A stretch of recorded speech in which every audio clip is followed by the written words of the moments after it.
Aaron, tell me, how does our weather team use federal data? Well, anytime you're watching the news, anytime you pull up a weather app, you're pulling in that information from the National Weather Service, which pulls that information from airplanes. Anytime airplanes go up in the air, they use data that is fed into weather models.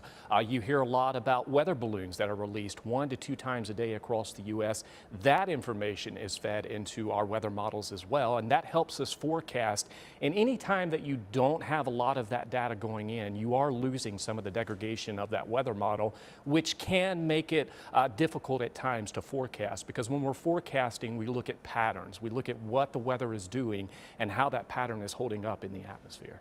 Now, when we talk about a weather model, what are we talking about? What does that mean?